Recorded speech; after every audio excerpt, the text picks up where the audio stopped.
13th December 2001. That was the date which had brought India and Pakistan very close to a real war. The armies of both nations were on the highest alert and on standby. On this very day, the temple of Indian democracy, that is the Parliament of India, was attacked. India's then Prime Minister Atal Bihari Vajpayee had compared this assault to the September 11 attacks in the US that had happened only 3 months back in 2001. In this video, we bring to you the story of that fateful day. But before that, don't forget to like, share and subscribe to Oneindia. That day, the Indian Parliament was in its winter session. The NDA government was under attack for yet another corruption scandal and the atmosphere in the main hall was charged. At 11:30 in the morning, 5 armed men in a white ambassador car with IEDs drove through the gates of Parliament House. The speeding white ambassador drove past the main gate of Parliament and drove into Vice President Krishan Kant's vehicle convoy. The terrorists later stepped out of the car and began shooting. They had entered the Parliament House in a car with a fake identity sticker to breach the security deployed around the parliamentary complex. Constable Kamlesh Kumari of the CRPF was the first to spot the terrorists and was shot by them as she raised the alarm. The Vice President's guards and security personnel also shot back at the terrorists and then started closing the gates of the compound. Ministers and MPs inside the building, including Lal Krishna Advani and George Fernandes, were ferried to a safer location inside the Parliament complex, which was by then put on lockdown. In the gunfight that happened, all 5 gunmen were shot dead. The terrorists were armed with AK-47 rifles, grenade launchers, pistols and hand grenades. This horrific attack claimed the lives of 6 Delhi police personnel, 2 Parliament security personnel and a gardener.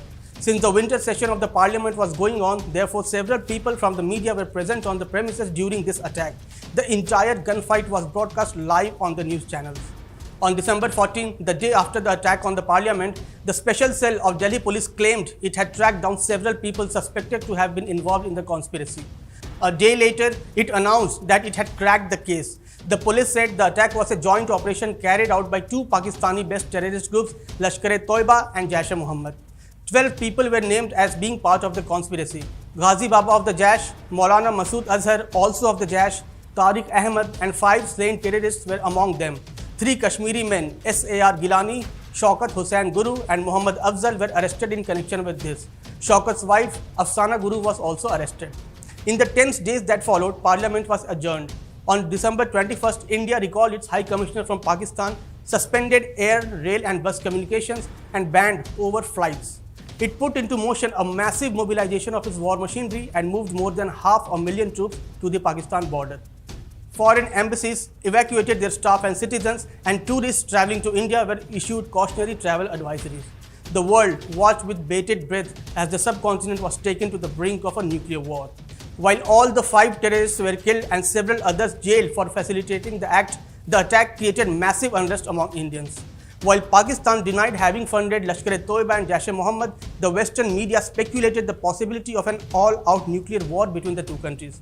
At the same time, Pakistan quickly started diplomatic talks with the then US President George W. Bush and pushed them to engage with India to reduce tensions. In early January of 2002, British Prime Minister Tony Blair arrived in India with the message of having pressurized Pakistan President Pervez Musharraf. Moreover, the US declared Lashkar-e-Toiba and jaish-e-Mohammad as foreign terrorist groups. On January 12, Pervez Musharraf condemned the Parliament attacks on India and for once referred to it as a terrorist attack. Pakistan conceded to India's demands of banning known terrorist organizations within the country and regulation for organizing madrasas. Musharraf announced a formal ban on 5 jihadi organizations, including jaish-e-Mohammad and Lashkar-e-Toiba. Even though Prime Minister Atal Bihari Vajpayee hardly believed his Pakistani counterparts' pledges, he withdrew troops from the borders and nullified the attacks planned on January 14th. And with this, the spectre of the looming war was over. 13th December will always be remembered as one of the occasions India and Pakistan came real close to the brink of the war. This was the real story of that day. We hope you would like this new video. Thank you for watching. Subscribe to Oneindia channel and never miss an update.